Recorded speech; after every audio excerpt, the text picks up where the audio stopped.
बच्चों आज हम पढ़ने जा रहे हैं चैप्टर नंबर 7 मेरा विद्यार्थी जीवन। तो यहाँ पर वे विद्यार्थी जीवन के बारे में मोहनदास करमचंद गांधी जी बताते हैं। स्कूल में मैं बहुत होशियार तो वो भी नहीं माना जाता था। शिक्षकों के प्रति प्रेम भावना हमेशा प्रकट करता रहा। हर साल माँ बाप को विद्यार्थी की पढ़ाई व चाल चलन के संबंध में प्रमाण पत्र भेजे जाते, उनमें कभी मेरी पढ़ाई या चाल चलन की शिकायत नहीं की गई। वो बताते हैं, उन्होंने बताया कि वो स्कूल में ना तो ज़्यादा बुद्धिमान में आते थे और मीडियम थे मतलब, और कभी उनकी कोई बुराई नहीं की जाती थी। दूसरे दर्जे के बाद तो इनाम भी पाए और 5-6 तक छठे दर्जे में तो उनसे 4 रुपये और 15 रुपये की मासिक छात्रवृत्तियाँ भी मिलती थी। छात्रवृत्तियाँ मिलने में मेरी योग्यता की अपेक्षा भाग्य ने अधिक सहायता की। छात्रवृत्तियाँ सब लड़कों के लिए नहीं थी और उस समय 40-50 विद्यार्थियों की कक्षा में सौराष्ट्र प्रांत के विद्यार्थी बहुत नहीं होते थे, यानी छात्रवृत्तियाँ बहुत ही कम बच्चों को मिला करती थी। अपनी तरह से तो मुझे यह याद आता है कि मैं अपने को बहुत योग्य नहीं समझता था। इनाम अथवा छात्रवृत्ति मिलती तो मुझे आश्चर्य होता, परंतु हाँ, अपने आचरण का मुझे बड़ा ख्याल रहता। सदाचार में यदि चूक होती तो मुझे रोना आ जाता। तो यहाँ पर वो बताना चाहते हैं कि मैं अपने आप को इस योग्य नहीं समझता था कि मुझे कोई भी इनाम या फिर छात्रवृत्ति मिलती, तो मुझे आश्चर्य हो जाता था जब मुझे ऐसा कुछ मिलता था। लेकिन मुझे आचरण का बहुत ही ख्याल था कि अगर मुझे कभी मेरे किसी सदाचार में चूक हो जाती तो मुझे रोना आ जाता था। यदि मुझसे कोई ऐसा काम बन पड़ता जिसके लिए शिक्षक को उलाहना देना पड़े या उनका ऐसा विचार हो जाए तो मेरे लिए ऐसा हो जाता। मुझे याद है कि एक बार मैं पिटा भी था।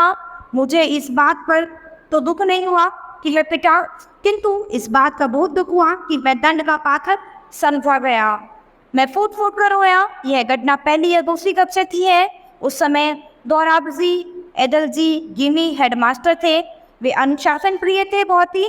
वे अनुशासन के नियमों का पालन कर पाते, विधि पूर्वक काम करते और काम लेते तथा पढ़ाई अच्छी कराते।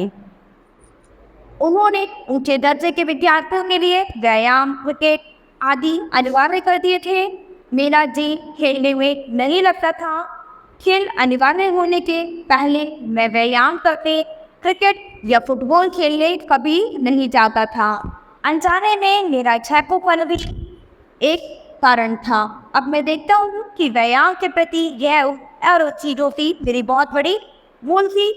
उस समय मेरे अंदर ऐसे गलत विचार थे कि व्यायाम शिक्षा के साथ कोई संबंध नहीं है। पीछे जाकर मैंने जाना कि व्यायाम भी इतना ही महत्वपूर्ण है जितनी कि शिक्षा। यानी उन्हें ऐसा लगता था कि व्यायाम हमारे लिए कुछ भी ज़रूरी नहीं है, यानी इसका शिक्षा से कोई भी संबंध नहीं है। लेकिन धीरे धीरे उन्होंने जाना कि व्यायाम भी हमारे लिए उतना ही ज़रूरी है जितना हमारे लिए शिक्षा।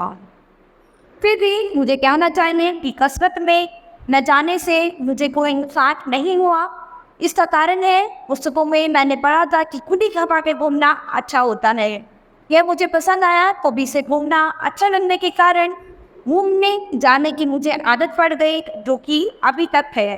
घूमना भी एक प्रकार का व्यायाम है और इस कारण मेरा शरीर थोड़ा बहुत सुगठित हो गया।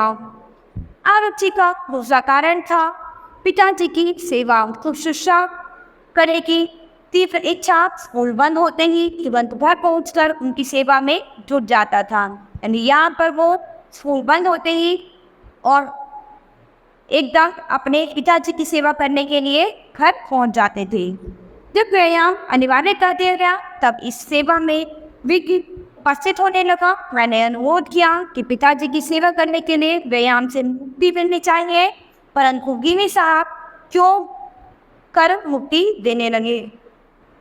तो जब ये अनिवार्य हो गया व्यायाम तो उन्होंने अनुरोध किया कि वो पिताजी की सेवा करने के लिए इस व्यायाम से मुक्ति पाना चाहते हैं, लेकिन उनके जो टीचर हैं उन्होंने इनकी बात नहीं सुनी।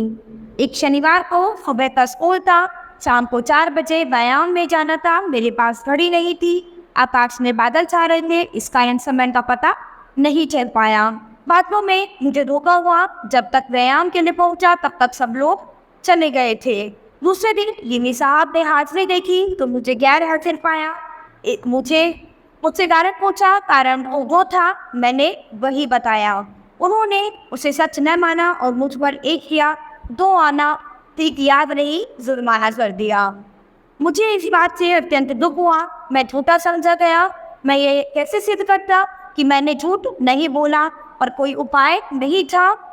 अपनी पढ़ाई के दिनों में मेरी वह पहली और आखिरी भूल थी। मुझे कुछ याद है कि अंत में वह जुर्माना माफ कर दिया गया था। कुछ दिन बाद व्यायाम से छुट्टी मिल गई। पिताजी की चिट्ठी जब हेडमास्टर को मिली कि मैं अपनी सेवा शुश्रूषा के लिए स्कूल के बाद इसे अपने पास चाहता हूँ, तब जाकर उससे छुटकारा मिला। व्यायाम की जगह मैंने घूमना जारी रखा। उस कारण शरीर से मेहनत न करने की भूल के लिए शायद सजा न भोगनी पड़ी हो, परंतु एक दूसरी भूल की सजा मैं आज तक पा रहा हूँ। पढ़ाई में सुलेख होना आवश्यक नहीं, यह कुबुद्धि मेरे मन में जाने कहाँ से आ गई, जो ठेठ विलायत जाने तक रही। खासकर दक्षिण अफ्रीका में, जहाँ वकीलों के और दक्षिण अफ्रीका में जन्मे व पढ़े युवकों के मोती की तरह अक्षर देखे, तब तो मैं बहुत लजाया और पछताया। मैंने देखा कि लेख का खराब होना अधूरी शिक्षा की निशानी है। यानी उन्होंने देखा कि उनका सुलेख बहुत खराब है। जब वो विलायत गए, उन्होंने पढ़े लिखे युवकों को देखा, उनके अक्षर मोती जैसे थे, तो उन्हें ये ज्ञात हुआ कि लेख का खराब होना अधूरी शिक्षा की एक निशानी है। यानी हमारी जो लेख है, हमारी जो राइटिंग है, वो बहुत सुंदर होनी चाहिए। मैंने पीछे अपना लेख सुधारने की कोशिश की, परंतु पके घड़े पर मिट्टी कैसे चढ़ सकती है। जिस बात की अवहेलना मैंने बचपन में की, उसे मैं फिर आज तक नहीं सुधार सका। हर एक नवयुवक और नवयुवती मेरे उदाहरण को देखकर चेते और समझे कि सुलेख शिक्षा का आवश्यक अंग है। तो बच्चों, आप लोगों को ये समझना चाहिए कि सुलेख जो है शिक्षा का एक बहुत ही महत्वपूर्ण अंग है और हमें अपना लेख सुधारने की कोशिश करती रहनी चाहिए। लेख सुधारने के लिए आलेखन कला आवश्यक है। मैं तो अपनी यह राय बता रहा हूँ कि बालकों को आलेखन कला सीखनी चाहिए। जिस प्रकार पक्षियों और वस्तुओं को देखकर बालक उन्हें याद रखता है और आसानी से पहचान लेता है, उसी प्रकार अक्षरों को भी पहचान लेता है।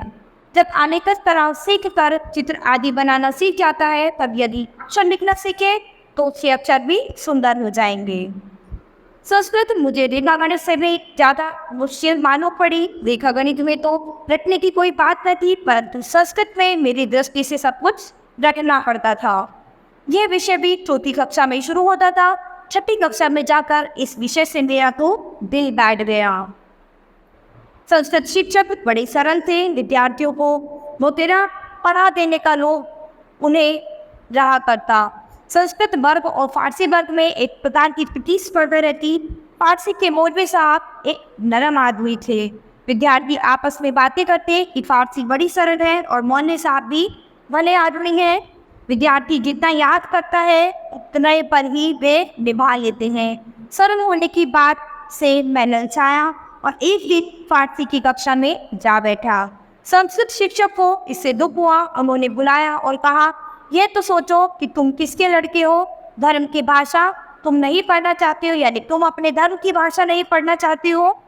तुम को जो कठिनाई हो सो मुझे बताओ। मैं तो समस्त विद्यार्थियों को अच्छी संस्कृत पढ़ाना चाहता हूँ। आगे चलकर तो इसमें रस की घूंटें मिलेंगी। तुमको इस तरह निराश नहीं होना चाहिए। तुम फिर मेरी कक्षा में आकर बैठो। तो यहाँ पर तो के संस्कृत के शिक्षक थे, उन्होंने उन्हें बताया कि तुम अपने धर्म की भाषा को सीखो और तुम्हें कोई दिक्कत है तो तुम मुझसे आकर पूछो और कल से तुम एक बार फिर मेरी क्लास में आकर बैठो। मैं शर्मिंदा हुआ, शिक्षक के प्रेम की अवहेलना न कर सका। आज मेरी आत्मा मास्टर कृष्ण शंकर का गार मानती है क्योंकि जितनी संस्कृत मैंने उस समय पढ़ी थी, यदि उतनी भी नहीं पढ़ी होती तो आज मैं संस्कृत के शास्त्रों का जो आनंद ले रहा हूँ वह नहीं ले पाता। बल्कि मुझे इस बात पर पश्चाताप रहता है कि मैं संस्कृत अधिक नहीं पढ़ सका, क्योंकि आगे चलकर मैंने समझा कि किसी भी हिंदू बालक को संस्कृत को अच्छा अध्ययन किए बिना नहीं रहना चाहिए। जहाँ पर उन्होंने अपने टीचर प्रोफेसर शंकर की प्रशंसा की है कि अगर उस समय में मैंने उनसे उतनी संस्कृत नहीं सीखी होती तो आज मैं संस्कृत के शास्त्रों का आनंद नहीं ले पाता। उन्होंने कहा कि हिंदू वालों को इतनी संस्कृत पढ़नी जरूर चाहिए। अब तो मैं यह मानता हूँ कि भारतवर्ष की उच्च शिक्षा में मातृभाषा के उपरांत राष्ट्रभाषा हिंदी, संस्कृत, फारसी, अरबी और अंग्रेजी के लिए भी स्थान होना चाहिए। इतनी भाषाओं की गिनती से किसी को दम जाने की आवश्यकता नहीं। यह विधिपूर्वक भाषाएं पढ़ाई जाए और सब विषयों का अध्ययन अंग्रेजी के द्वारा करने का बोझ स्वास्थ्य पर नहीं हो तो ये भाषाएं बाहर हानि नहीं होगी, बल्कि उनमें बड़ा रस आने लगेगा। फिर जो एक भाषा को विधिपूर्वक सीख लेता है उसे दूसरी भाषाओं का ज्ञान सुगमता से हो जाता है। सच पूछे तो हिंदी, गुजराती तथा संस्कृत इन्हें एक ही भाषा मानना चाहिए। यदि यही उर्दू, फारसी और अरबी के लिए हम कह सकते हैं। मैंने 6 से 8 साल की उम्र से लेकर 16 वर्ष तक विद्या अध्ययन किया, परंतु स्कूल में कई धर्म शिक्षा नहीं मिली। जो चीज़ शिक्षकों के पास से सहज ही मिलनी चाहिए थी वह नहीं मिली। फिर भी वातावरण से तो कुछ न कुछ धर्म प्रेरणा मिला करती थी। यहाँ धर्म का व्यापक अर्थ लेना चाहिए। धर्म से मेरा अभिप्राय आत्मज्ञान से है। मैं इस बात का अच्छी तरह अनुभव कर रहा हूँ कि बचपन में ही पढ़े शुभ अशुभ संस्कार बड़े गहरे हो जाते हैं और इसलिए ये बात अब मुझे कह गई है कि लड़कपन में कितने ही अच्छे ग्रंथों का श्रवण पाठ नहीं हो पाया। तो यहाँ ये मोहनदास करमचंद गांधी की जीवनी थी, जिनके बारे में हमने पढ़ा कि वो किस तरह के थे और किन चीज़ों पर वो मानते थे और किस तरह से उन्होंने धर्म के प्रति अपनी राय दी है। तो बच्चों, ये चैप्टर हमारा यही खत्म होता है। हम अपनी नई क्लास से मिलेंगे अपने नए चैप्टर के साथ।